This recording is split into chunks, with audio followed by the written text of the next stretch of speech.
الحمد لله رب العالمين والصلاة والسلام على أشرف الأنبياء والمرسلين وعلى آله وأصحابه أجمعين.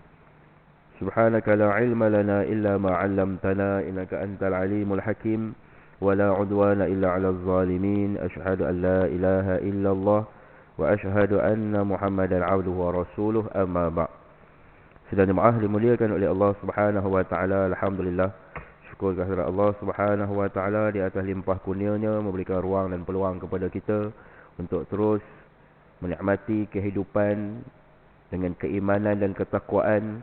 Mudah-mudahan Allah Subhanahu wa taala sentiasa meluruskan jalan kita di dalam mencari keredaan Allah, seterusnya beroleh kebahagiaan dunia dan akhirat. Sedang jemaah dimuliakan oleh Allah Subhanahu wa taala, bagi yang mungkin belum memulakan niat iktikaf, boleh mulakan niat iktikaf. Mudah-mudahan duduk kita ini dicatat dengan duduk yang diberikan pahala ibadah. Sedang jemaah dimuliakan oleh Allah Subhanahu wa taala. Insya-Allah pagi ini kita sambung bacaan kitab Tajzibul Atraful Hadis, yang mana kita berada pada hadis yang ke-29. Hadis riwayat daripada Ibnu Abi Bakrah, riwayat daripada Imam At-Tabrani, yang menyebut bahawa Rasulullah sallallahu alaihi wasallam bersabda, "Isnani yu'ajjiluhum Allahu fid dunya, al-baghyu wa 'uququl walidain." Ada dua perkara yang akan disegerakan oleh Allah Subhanahu wa taala seksaannya nanti di hari. Dua perkara yang disegerakan oleh Allah seksaannya dari dunia lagi. Yang pertama ialah perlakuan zalim, dan yang kedua ialah menderhakai kedua ibu dan ayah. Maknanya tuan-tuan yang dimuliakan oleh Allah, seksa dan azab akan sesuatu perkara yang kita lakukan, terutamanya dari sudut dosa ataupun pahala. Allah Subhanahu wa taala boleh berikan balasan tersebut dalam konteks kehidupan dunia, lebih lagi di pengadilan yang hakiki, iaitu di hari akhirat. Jangan kita ingat kadang-kadang dalam setengah perkara itu kita terlepas di dunia, kita tak terlepas di akhirat. Ataupun kalau kata kita dah kena kat dunia dan kita mungkin tak kena ke akhirat, Allah Subhanahu wa taala boleh mengazab kita sama ada dunia, akhirat, ataupun Allah taala berikan penangguhan. Penangguhan ni kadang-kadang bahaya, kan? Sebab boleh jadi kita alpa, kita leka hingga akhirnya kita jadi istidraj, kan? Kita rasa okey je, aku jahat atas dunia ni pun tak ada apa pun, kan? Aku macam biasa je hidup atas dunia. Ini kena hati-hati.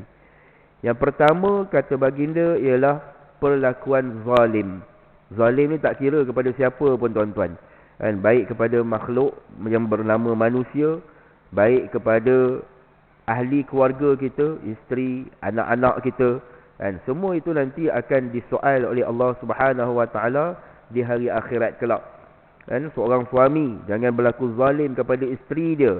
Zalim ni antaranya ialah mengabaikan tanggungjawab ilmu fardu ain, yang patut dikuasai, difahami oleh isteri, tak diambil berat oleh suami. Itu juga suatu kezaliman, membiarkan isteri di dalam keadaan tidak mempunyai pengetahuan. Begitu juga ahli keluarganya, baik anak-anaknya, terutama lelaki dan perempuan. Beri mereka faham agama, terutamanya tauhid dan fiqh syariat dan adab serta akhlak. Mudah-mudahan itulah nanti yang akan jadi benteng, kan, kepada diri mereka untuk menghadapi dunia, lebih lagi membawa diri ke akhirat kelak. Zalim juga boleh berlaku kepada orang yang berada di sekeliling, contohnya ahli keluarga, dari sudut hak mereka, dan boleh juga berlaku zalim itu daripada seorang anak kepada ibu ayah.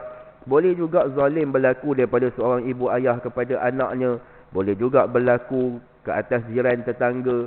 Boleh juga berlaku kepada rakan taulan, bahkan kepada makhluk-makhluk yang tidak berakal, dan kepada binatang dan sebagainya. Maka kena hati-hati, kan? Takutilah zalim, sebab Allah Subhanahu wa taala takkan tangguhkan doa orang yang bila mana dia rasa dia dizalimi, di dunia lagi Allah akan balas. Termasuklah satu orang kafir yang fajir. Satu orang kafir yang fajir ni kafir yang jahat. Dia jahat, tetapi kita buat zalim kat dia, dia pun akan diterima pengaduan dia. Dalam konteks dia mengadu dengan cara dia, dia pun akan diterima dan kita ni akan dibalas di dunia ataupun di hari akhirat. Yang keduanya sidang jemaah sekalian, seorang anak yang derhaka kepada kedua ibu ayahnya juga, Allah Subhanahu Wa Taala tidak beri tangguh di hari akhirat kelak. Ada beberapa kisah yang berkait dengan cerita derhaka ni tuan-tuan. Saya mulakan dengan satu kisah di dalam kitab Qissatul Mi'raj. Seketika Nabi SAW dalam peristiwa Isra' dan Mi'raj, terutamanya ketika peristiwa Mi'raj, Nabi naik ke langit beserta dengan malaikat Jibril. Sebelum Nabi naik ke mustawa untuk bermunajat kepada Allah di sana, Nabi lihat ada satu orang yang masuk ke dalam satu cahaya yang terang benderang, yakni di bawah cahaya tiang arash Allah Subhanahu Wa Taala. Maka Nabi rasa kagum, mesti orang hebat ni yang boleh tenggelam di dalam cahaya terang benderang tiang arash Allah. Nabi tanya kepada malaikat Jibril alaihissalam, "Wahai Jibril, adakah yang masuk ke dalam cahaya terang tersebut dia merupakan malaikat?" Jibril alaihissalam kata, "Tidak ya Rasulullah." "Adakah dia seorang Nabi?"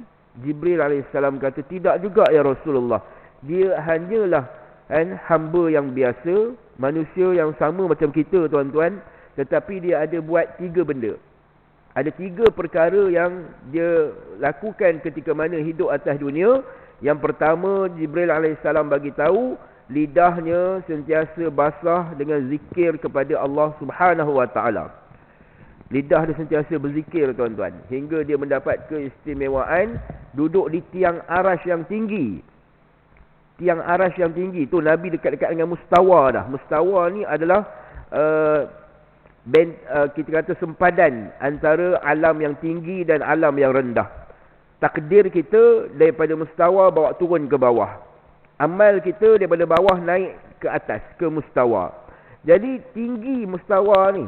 Maknanya yang Nabi nampak tu sebelum Nabi naik mustawa, di tempat yang tinggi, di tiang arash yang tinggi. Satu orang yang lidahnya sentiasa basah dengan berzikir pada Allah. Tak kira dengan apa zikir, sekurang-kurangnya zikir itu Allah. Ikutlah la ilaha illallah, subhanallah. Selawat itu juga dikira sebagai zikir. Ada orang dia rajin berselawat, Allahumma salli ala Sayyidina Muhammad, Allahumma salli ala Muhammad. Ikutlah apa selawat sekalipun, lidah dia sentiasa basah dengan zikir pada Allah. Yang kedua, kata Jibril alaihissalam, dia tidak pernah derhaka kepada kedua ibu ayah dia. Dan tak pernah derhaka kepada kedua ibu ayah dia. Mana seorang anak yang baik. Okey, kena ingat tuan-tuan, apa yang kita hari ini buat pada ibu dan ayah kita, dunia ini diibarat roda. Tak mustahil suatu hari nanti kita akan juga menjeruk perasaan dengan Allah jadikan anak kita buat benda yang sama balik pada diri kita. Sebab tu Allah Subhanahu Wa Taala tak beri tangguh. Ada satu kisah. Kisah ni berlaku pada seorang guru dan seorang cikgu. Dia mengajar di sekolah. Dia seorang cikgu yang hebat. Cikgu yang bijak zaman belajarnya, yang skor zaman berada di maktabnya. Kata memang orang terbaik lah untuk jadi cikgu. Tapi bila dia masuk mengajar jadi cikgu, dia jadi seorang yang anak murid tak dengar kata dia, tak respect dia, tak hormat dia. Akhirnya dia stres dengan profession dia sebagai seorang guru. Hingga akhirnya dia jumpa dengan satu orang kata, cuba kau kenang balik, ada tak dosa-dosa yang kau pernah buat di masa silammu yang kau rasa belum diangkat lagi dosa tersebut, ataupun kau tak minta maaf sungguh-sungguh atas dosa tersebut. Dia muhasabah dan dah taubat dan sebagainya. Rupa-rupa dia teringat ada satu dosa. Zaman remaja dia pernah beli satu seluar jeans. Dia beli satu seluar jeans. Kemudian di saat mak dia uruskan basuh seluar jeans tersebut, terkena Clorox. Seluar jeans baru beli, terkena Clorox, menyebabkan bertumpuklah seluar jeans tersebut. Jadi saat dia nak pakai, dia tengok seluar jeans tu dah bertukar warna, daripada baru beli tu dah jadi lusuh dengan sebab Clorox tadi. Dia ambil seluar tersebut, dicampak ke muka mak ni, anak ni tadi. Dia campak ke muka mak dalam keadaan dia marah sebab suar baru. Mungkin dia beli dengan duit dia ke, dengan duit simpanan dia ke, duit belanja dia ke, dia dah menghargai suar tersebut. Dia marah sangat, dia campak suar ke muka mak. Kemudian dia dengan segera balik ke kampung pada minggu tersebut. Dia jumpa mak dia. Mak, saya balik ni nak minta maaf atas satu dosa yang saya rasa saya tak minta maaf betul-betul dengan mak. Di atas dosa tersebut. Mak kata, dosa mana-mana kau ada dosa. Mak dia pun dah hampir lupa dah. Dan mak dia mungkin seorang ibu ni dia tidak nak panjang-panjang sangat tuan-tuan. Kan? Tidak tak mau panjang-panjang. Sebab masalah, problem bagi seorang anak bila mak dan ayah dia kan, tidak reda kepada seorang anak. Dia dalam hidup ni macam ni, dia punya sifat dia. Kita sebagai anak kena cari reda Allah, Rasul dan reda mak ayah kita. Sebagai seorang anak. Bagi seorang mak ayah, kena berikan reda kepada anak. Kan? Kadang-kadang tak payah tunggu dia minta tuan-tuan. Kalau kita tak beri reda kepada mereka, problem nanti, masalah mereka. Sebab Nabi sebut reda mak ayah itu adalah jalan untuk dapat reda Allah. Ridallahu fi rida'il walid wa sakhtullahu fi sakhtil walid. Allah reda kepada seorang ibu ayah yang reda pada anak, dan Allah tidak reda kepada seorang anak bila mak ayah dia tak reda. Dan satu lagi, seorang isteri, carilah reda suami, dan suami kena sentiasa meredai isteri. Satu orang isteri yang meninggal dalam keadaan suaminya reda kepada diri dia, moga-moga dia diberikan jannah, diberikan syurga oleh Allah Subhanahu wa taala. Dia pun balik, dia minta maaf dengan mak dia. Mak dia kata, hak yang mana ni? Kan? Rasa tak ada dah salah awak dengan mak. Dia kata, mak ingat tak seluar jeans yang pernah saya beli terkena kelorok yang saya campak kat muka mak. Mak dia tunduk je. Kan? Mak dia kata, mak ingat. Peristiwa tu mak ingat, dia kata. Kan? Berbekas lagi dalam hati mak peristiwa tu, kata mak. Maksudnya berbekas tu, maknanya mak dia tak maaf sesungguh-sungguh, tak maaf habis-habis. Dosa anak ni tadi, kesalahan anak tu berbuku lagi di hati mak dia. Itulah rupanya punca anak ni tadi. Masalah di sekolah, anak murid tak dengar cakap. Di rumah pun anak-anak dia tidak hormat, tidak respect pada dia. Jadi lepas dia minta maaf dengan mak dia, alhamdulillah dengan izin Allah, dia balik, Allah tunjukkan keajaiban bagaimana telah berubah. Kan? Anak-anak murid dia dah mula dengar kata, dia dihormati, anak-anaknya juga menghormati, dengar nasihat dan kata dia. Sebab satu dosa je tuan-tuan, terbeban kehidupan dia, rasa tak enjoy kehidupan dia. Itu juga satu daripada balasan Allah Subhanahu wa taala. Maka tuan-tuan yang dimuliakan oleh Allah, bagi yang masih ada ibu ayah, pastikan kita mohon maaf, mohon ampun di atas salah silap kita, biar mak ayah kita reda kat kita tuan-tuan. Moga nanti hari akhirat kita boleh duduk tenggelam di dalam cahaya tiang arash yang tinggi, yang hampir dengan mustawa. Dan yang ketiganya tuan-tuan yang dimuliakan oleh Allah, kata malaikat Jibril, lelaki tersebut, kan, hatinya sentiasa bertaut dengan masjid. Hatinya sentiasa bertaut dengan masjid. Mana ada 3 benda ni tuan-tuan. Pertama, sentiasa berzikir. Yang kedua, jangan jadi anak yang derhaka. Dan jadilah orang yang sentiasa istiqamah, hadir ke masjid. Kan? Kalau dapat 5 waktu, terbaik. Tak dapat 5 waktu, jangan 1 waktu pun tak ada hari yang kita ziarah rumah Allah Subhanahu wa taala. Ni kadang-kadang, minta maaf tuan-tuan, ada setengah orang rajin kan, setiap tahun, bahkan setahun kadang 2 kali kan, pergi buat umrah. Baguslah tu, kita tak kata salah. Tapi bila balik rumah, masjid, surau dekat dengan rumah, tak menjengul pun kan, tak ziarah pun. Sedangkan ini rumah Allah juga kan. Maka jadilah kita satu orang yang esok Allah Subhanahu wa taala muliakan kita dengan kemuliaan yang hebat. Bayang tuan-tuan kan, semua Nabi SAW pun kagum melihat keadaan itu. Nabi kagum, masya-Allah. Nabi menyangka itu malaikat. Rupanya orang yang biasa seperti kita pun boleh mencapai maqam yang tinggi di sisi arash Allah Subhanahu wa taala dengan 3 perlakuan tadi. Baik, seterusnya sidang jemaah yang dimuliakan oleh Allah. Hadis yang ke-30 daripada Abi Umamah, riwayat daripada Ibnu Adi, ijtanibul kibir fa innal 'abda la yazulu yatakabbaru hatta yaqula Allah Ta'ala limalaikatihi uktubu abdi haza fil jabbarin. Nabi pesan dengan kita tuan-tuan, jauhilah kamu daripada bersikap dengan sikap takbur. Sikap takbur ni tuan-tuan, sebab tu penting. Betapa penting dalam hidup kita ni, pertama sekali kita mempelajari tentang tauhid, mengenal Allah. Sebab kita buat ibadah hebat macam mana pun, kita tak tahu mana tujuan mahiyah kepada ibadah kita, kepada siapa kita buat ibadah, akhirnya ibadah itu tidak dapat diikhlaskan dengan sepenuhnya. Kenali Allah sungguh-sungguh dengan mengaji tauhid. Kemudian mengaji syariat. Dan yang ketiganya, belajarlah adab. Belajarlah akhlak. Belajarlah kenal Allah Subhanahu Wa Taala untuk kita bersihkan hati. Dan bersihkan sifat-sifat yang mazmumah dalam diri kita. Belajar dan untuk bersihkan, kosongkan hati kita daripada benda-benda yang mungkar. Banyak tuan-tuan, kan? Kadang-kadang hari-hari kita buat perkara tersebut, tetapi kita tidak sedar. Dengan belajar, dengan bimbingan guru yang betul, mudah-mudahan insya-Allah kan, kita boleh bersihkan diri kita. Sebab itu kata ulama, ketika mana Nabi SAW dibasuh, kan, dicuci hati Nabi dengan 3 gelas air daripada bekas Zamzam, kan, air Zamzam daripada 3 bekas itu, kata ulama ada 3 benda, kan? Yang pertama sekali, betulkan iman. Kan? Dimasukkan itu iman. Jadi kena betulkan iman kita, tauhid kita, akidah kita dengan sebenar-benarnya. Yang kedua ialah dengan ilmu. Kan? Tak dapat ni tadi, kita nak cerita bab tauhid kenal Allah, nak cerita bab fiqh syariat, kan? Dari sudut betulnya ibadah, dan dari sudut akhlak tasawuf kita ni, tak betul melainkan dengan jalan ilmu.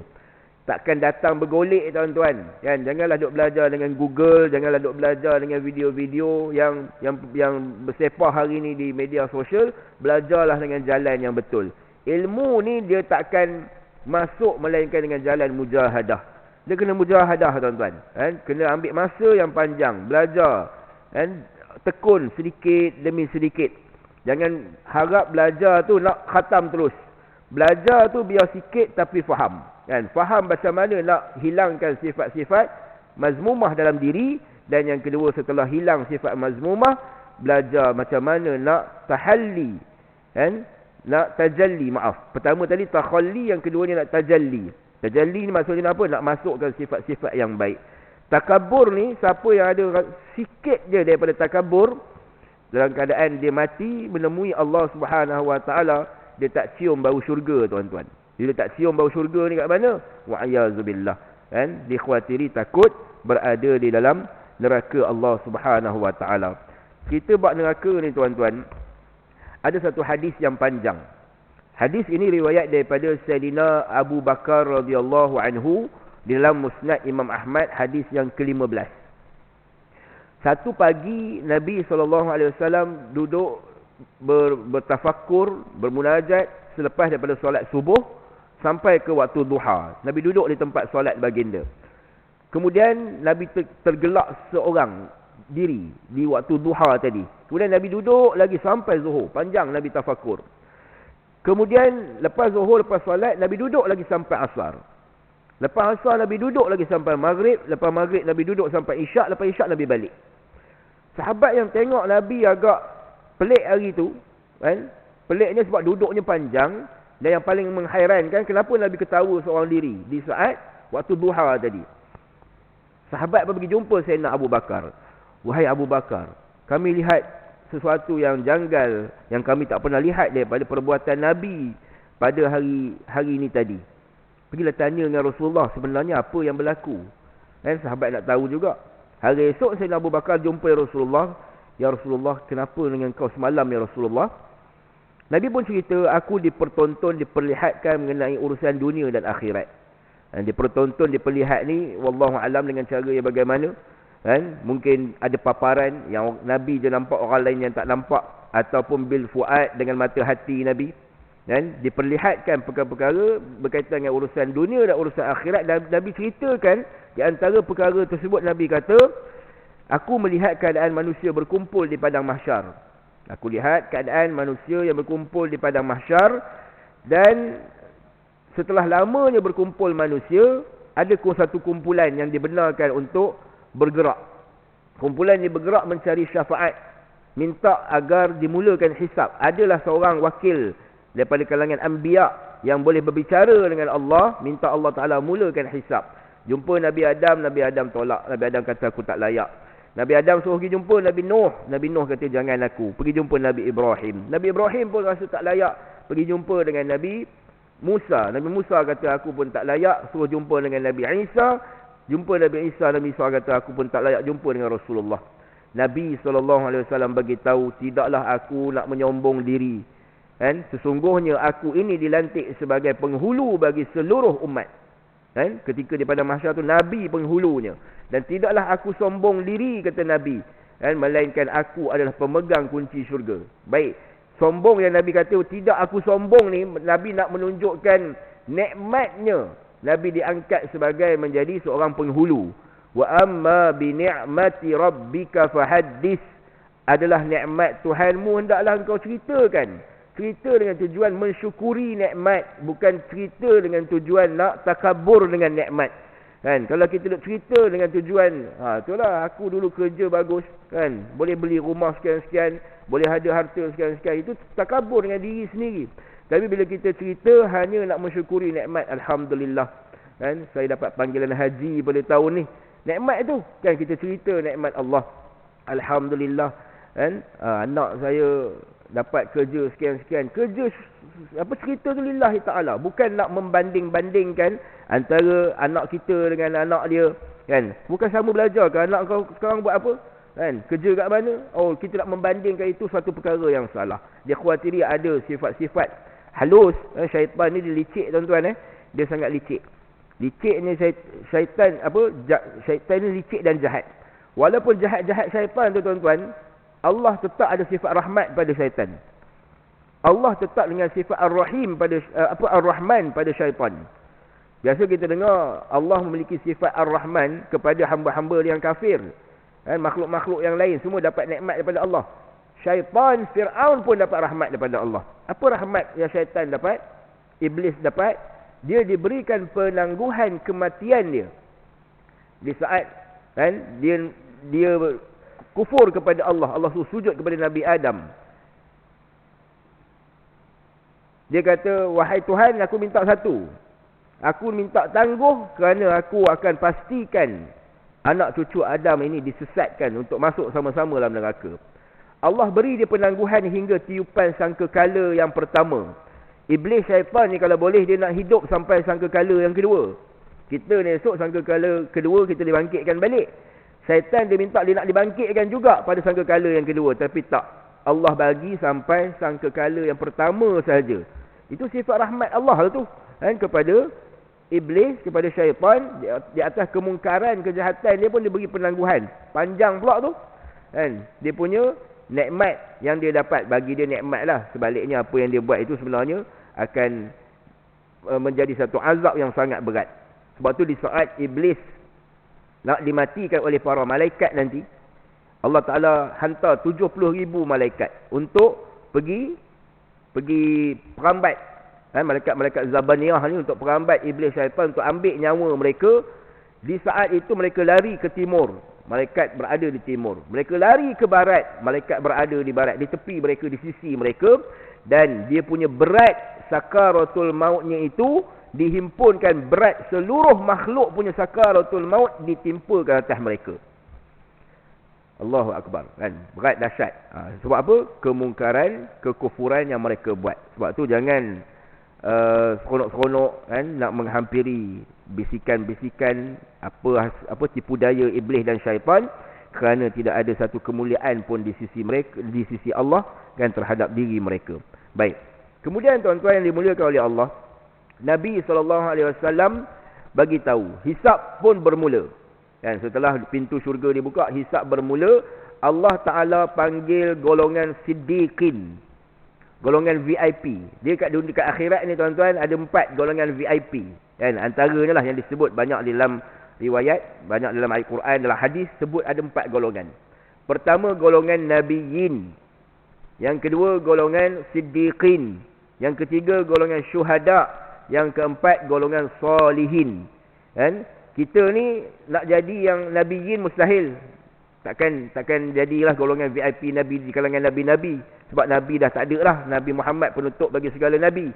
Tapi ada peluang untuk duduk dalam 3 kelompok ni tadi. Mungkin kelompok Siddiqin. Siddiqin ni siapa? Orang yang jujur, benar jalan kehidupan dia.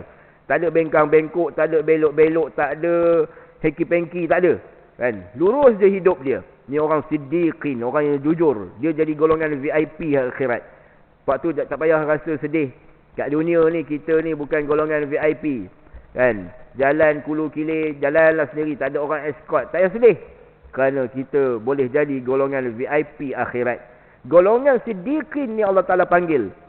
Bagi golongan Siddiqin. Gunakan syafaat yang kau boleh berikan syafaat. Keluarkan orang-orang yang berada dalam neraka Jahannam, bawa masuk syurga. Orang Siddiqin dia boleh keluarkan orang dalam neraka, tuan-tuan. Yang confirm ahli neraka, dia bawa keluar. Tak tahu apa ramai. Wallahu alam. Kemudian yang kedua, golongan syuhada.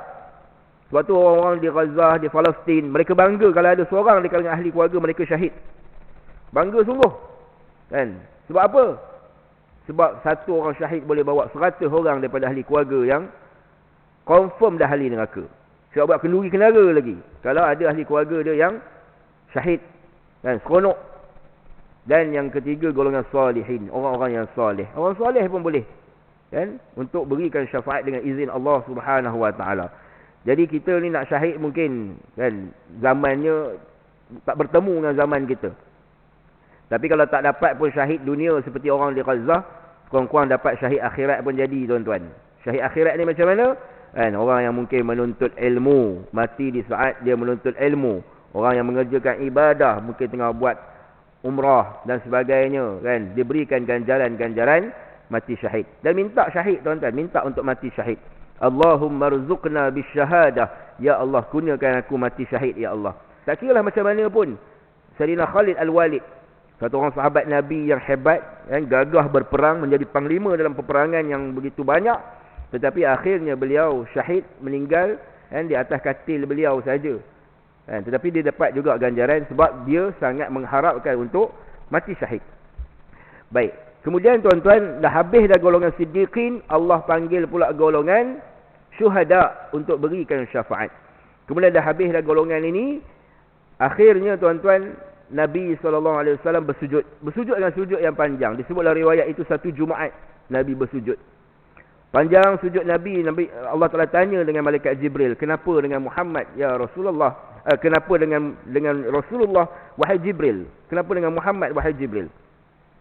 Maka Jibril duk tanya kepada Nabi, kenapa dengan kau, ya Rasulullah? Nabi kata, umat aku ramai lagi dalam neraka. Kemudian Nabi sujud lagi, dengan sujud yang panjang. Allah Ta'ala tanya lagi, kenapa dengan Muhammad tu? Dia duduk fikir umat dia, wahai Allah, ada lagi dalam neraka. Sampailah 3 Jumaat, akhirnya malaikat Jibril pegang tangan Nabi, bangunkan Nabi daripada sujud. Ya Rasulullah, hari ini akan diperkenankan doa-doa yang kau simpan dulu kat dunia. Nabi pernah simpan doa, tuan-tuan. Nabi tak nak doa itu dimustajabkan di dunia, tapi Nabi nak simpan untuk dimustajabkan di akhirat. Bangun ya Rasulullah. Doamu akan dimustajabkan hari ini apa yang telah engkau simpan di dunia dahulu. Kemudian Allah Subhanahu Wa Taala dengan sifat rahim, sifat rahmat Allah keluarkan semua yang ada dalam neraka yang tidak pernah syirikkan Allah. Semua sekali yang tak pernah syirik.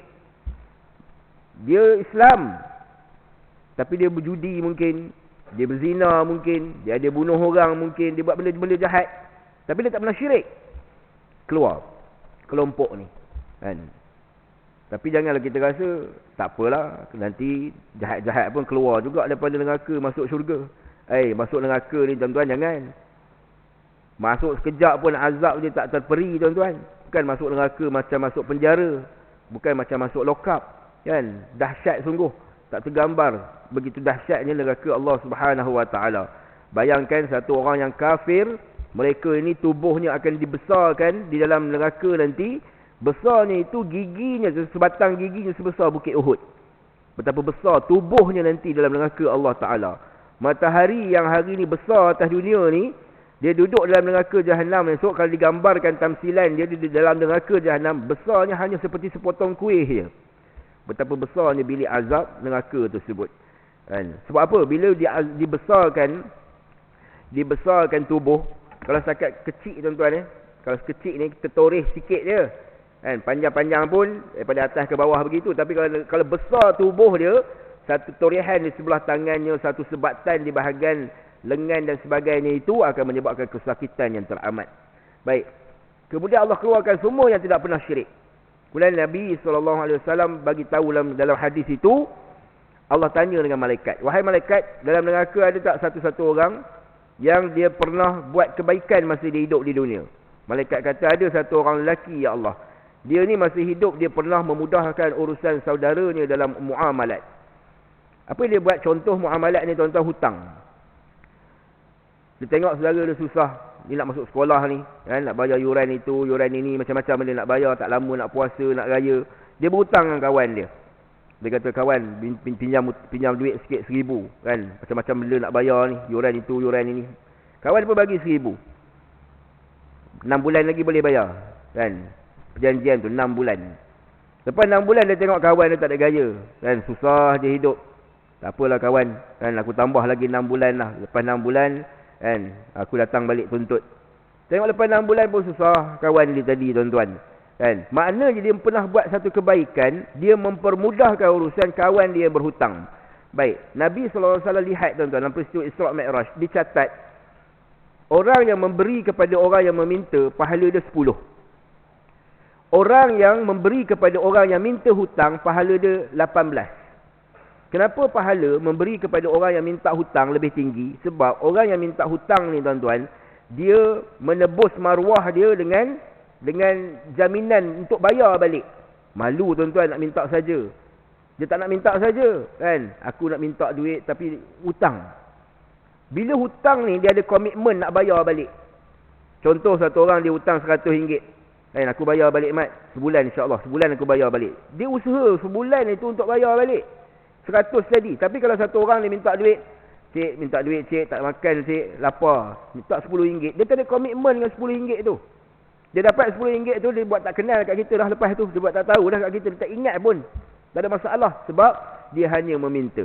Maknanya memberi kepada orang yang minta hutang lebih besar pahala daripada sekadar memberi kepada orang yang meminta. Tapi janganlah tak bagi pula. Kan, orang minta jangan tak bagi pula. Tak boleh, kira hutang. Hutang besar sikit pahala aku. Tengok keadaan lah tuan-tuan. Kalau setakat orang nak pinjam, minta makan RM5, takkanlah nak kira hutang juga, bagi je lah kan. Baik. Kemudian tuan-tuan, Allah Ta'ala tanya dengan malaikat, ada tak dalam neraka sana satu orang yang pernah ada rasa takut kepada aku masih hidup di dunia dia? Malaikat duk cari ada satu orang. Satu orang ni masih hidup di dunia, dia ayah yang baik, suami yang baik. Tapi masalahnya dia bukan seorang hamba Allah yang baik. Ayah baik, suami baik. Maknanya dia uruskan urusan keluarga dia, semua lengkap. Tapi bila dia nak mati, dia takut nak jumpa dengan Allah. Dia takut nak jumpa dengan Allah. Dia pesan dengan anak dia, wahai anak, bukankah aku ni seorang ayah yang baik? Anak dia kata, betul. Kan? Kalau begitu, dia kata, aku wasiatkan di saat aku mati, bakar mayat aku. Ini bukan syariat Nabi Muhammad ni, syariat atas. Kan? Tapi diceritakan oleh Nabi SAW dalam hadis. Hari aku mati, bakar mayatku, debu-debunya, abuk-abuknya, tulang-tulangnya kau ambil, kau tumbuk sampai hancur. Di hari yang panas terik, kan, berangin, buangkan abu ini di tengah lautan. Ayah dia pesan begitu. Anak dia pun buat tuan-tuan. Saat anak dia buat, Allah SWT bangkitkan dia. Allah Ta'ala tanya, kenapa dahulu di dunia kau arahkan ahli keluargamu bakar diri kau? Dia kata, wahai Allah, aku takut nak jumpa dengan kau ya Allah. Takut. Kan? Sebab aku ni bukan seorang hamba yang baik. Biar dengan sebab hancur tu tadi, aku tak boleh dibangkitkan balik. Dia faham begitu. Biar aku tak boleh dibangkitkan balik, kan? Aku tak berjumpa dengan kau dah. Disebabkan ada rasa takut tadi, Allah SWT rahmati dia tuan-tuan, dan keluarkan dia daripada neraka jahanam. Dengan sebab ada rasa takut. Jadi ada 3 benda tuan-tuan. Yang pertama, jangan syirik pada Allah. Yang kedua, apa tadi? Kena ada buat kebaikan dalam hidup, kan? Sebab Allah akan cari orang yang mana ada buat kebaikan. Allah akan keluarkan orang yang buat kebaikan dalam keadaan dia tak syirik lah. Orang kafir dia buat baik banyak mana pun, tapi disebabkan dia tidak ada iman, dia tak boleh masuk syurga. Ni orang beriman, dia ada kebaikan yang dia buat, walaupun satu kebaikan. Bayang dengan satu kebaikan boleh keluar daripada neraka. Kalau banyak kebaikannya, insya-Allah selamat daripada neraka Allah Subhanahu Wa Taala. Tapi jangan buat baik saja. Baik tapi semayang tidak, puasa tidak, cukup dah baik aku tak jadi. Kena melengkapi antara perintah, suruhan dan larangan Allah dengan juga kebaikan-kebaikan kehidupan. Moga dia boleh menaik taraf kan diri kita di sisi Allah. Dan yang ketiga, kena ada makhafatullah, rasa takut kepada Allah Subhanahu Wa Taala dalam kehidupan ini, kan? Takut nak buat dosa, takut nak tinggalkan perintah, takut nak buat kan larangan-larangan yang ditegah oleh Allah Subhanahu Wa Taala. Kemudian cerita Nabi tergelak waktu duha tu kenapa? Nabi kata orang ni tadi Allah Taala keluarkan dia daripada neraka. Allah kata, lihat di sana ada satu kerajaan, kan? Aku berikan kamu 10 yang seumpamanya. Dia kata, wahai Allah, janganlah duk perolok-olokkan aku. Aku tahulah aku ni banduan neraka, tak layak pun nak dapat. Jangan kata 10, satu pun tak layak. Dia tak percaya, tuan-tuan. Sebab tu Nabi ketawa, kan? Ketawa sebab satu orang boleh cannot brain. Tak boleh nak bayang macam mana dalam keadaan dia tu orang yang low class, kan? Lok keluar akhir sekali setelah dikorek neraka lah ada lagi, kan? Maknanya banduan-banduan akhir ni pun diberikan nikmat sehebat itu, tuan-tuan yang dimuliakan oleh Allah. Tapi kena ingat, walaupun Allah itu sifatnya Ar-Rahim, kan? Ar-Rahman, Ar-Rahim, janganlah kita duk kata tak apa, Allah kan Maha Pengasih, Maha Penyayang. Nabi dah pesan dah, orang yang cerdik, orang yang beramal untuk kehidupan lepas mati. Yang bodoh tu hanya mengharapkan kehidupan dunia dan watamanna 'ala Allah. Tak apa, Allah Maha Pengasih, Allah Maha Penyayang, Allah Maha Pemaaf. Nak kena balun dulu, kena azab dulu memanglah, lepas tu barulah dapat, kan, apa yang disebut dengan sifat rahim, kasih Allah Subhanahu Wa Taala. Tapi boleh je Allah Taala nak gunakan imunitinya, kan, gunakan kuasanya kalau nak berikan kemaafan secara mutlak, kan? Satu orang yang pelacur tu diberikan kemaafan secara mutlak oleh Allah. Satu orang yang bunuh 100 orang diberikan kemaafan secara mutlak oleh Allah. Sebab dia ada inabah. Inabah ni menuju jalan taubat kepada Allah Subhanahu Wa Taala. Hingga kan kita tengok sifat kasih, sifat rahim Allah ni, tuan-tuan. Ada 2 orang dalam neraka. Disebut dalam hadis. 2 orang, hadis kursi. 2 orang dalam neraka menjerit dengan suara yang kuat. Hingga menarik perhatian. Dan Allah Ta'ala dengar, Allah Ta'ala kata, kenapa dengan 2 orang dalam neraka tu bertempik kuat sangat? Malaikat pun tanya, kenapa kau berdua? Kami saja jerit kuat supaya Allah dengar jeritan kami. Nak apa sebenarnya? Kata yang pertama, panas neraka ni tak tahan. Allah kata dengan malaikat, bagi tahu dia, campakkan diri dia di mana-mana ruang dalam neraka. Dengan izin Allah, seorang tu dia terjun masuk dalam neraka, sejuk. Neraka tu dijadikan sejuk kepada diri dia. Nampak? Allah boleh buat perkara yang demikian. Yang seorang lagi tadi, bila keluar pada neraka, suruh masuk balik, dia tak nak masuk. Kenapa kau tak nak masuk? Dia kata, wahai Allah, kalau boleh tak nak masuk dah neraka, kan? Nak keluar terus. Akhirnya dengan sifat rahmat Allah, tuan-tuan, Allah keluarkan dua-dua sekali, letak di dalam syurga Allah Subhanahu Wa Taala. Allah sangat belas kasihan kepada hamba-hamba dia, tuan-tuan, kan? Maka kita ni janganlah, kan, mengambil mudah, mengambil ringan suruhan dan perintah Allah. Buat sesungguh-sungguhnya, kerana kehidupan ni kejap je, tuan-tuan. Akhirat itu yang kekal, abadi, lama, yang kita nak menghadap berjumpa dengan Allah Subhanahu Wa Taala.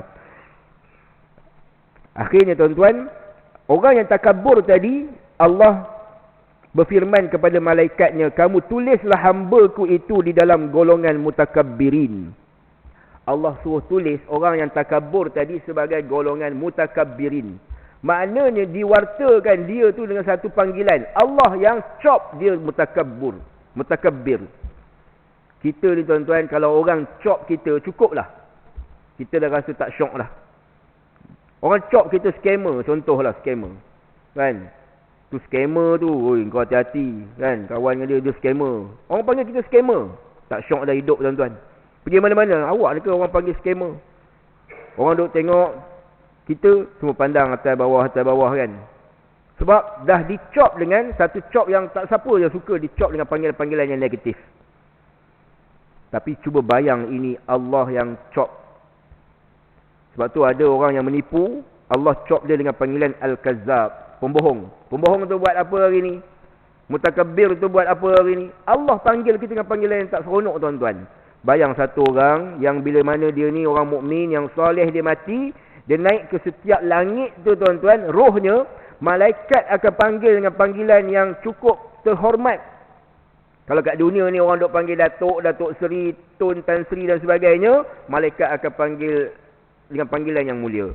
Wahai hamba Allah yang soleh, wahai calon ahli syurga, malaikat akan panggil roh orang-orang yang soleh. Dan sebaliknya, orang-orang yang mungkar, yang maksiat dalam kehidupan hidupnya, yang banyak mengingkari perintah Allah, setiap kali lalu lapisan-lapisan langit itu dicela oleh malaikat dalam keadaan baunya sangat busuk hingga menyebabkan kebencian malaikat setiap lapisan langit yang dia lalui. Maka tuan-tuan yang dimuliakan oleh Allah Subhanahu wa taala, dan mudah-mudahan Allah Subhanahu wa taala tunjukkan kita jalan-jalan kebaikan. Antara yang kita sebut tadi, jangan jadi anak yang derhaka. Sebab 3 syarat untuk jadi orang yang masuk ke dalam cahaya tiang arasy Allah yang tinggi ialah sentiasa zikir kepada Allah, melazimi masjid dan jadi anak yang soleh. Kemudian untuk hindari daripada kemurkaan Allah dan daripada neraka Allah, hindari daripada buat benda syirik. Yang keduanya, banyakkan buat kebaikan. Dan yang ketiganya, kena ada rasa takut kepada Allah Subhanahu wa taala. Insya-Allah kita selamat dengan jalan yang diajar, ditunjuk oleh Nabi SAW untuk kita menuju Allah Subhanahu wa taala. Wallahu alam. Sampai situ tuan-tuan. Qul qawli hadza astaghfirullah azim li wa lakum. Assalamualaikum warahmatullahi wabarakatuh. Bismillahirrahmanirrahim. Alhamdulillah bil alamin wassalatu wassalamu ala asyrafil anbiya'i wal mursalin ali ashabi ajma'in. اللهم فقهنا في الدين وعلمنا تأويلنا صراط المستقيم صلى الله عليه وسلم محمد وآله وصحبه وسلم. الحمد لله بالعالمين.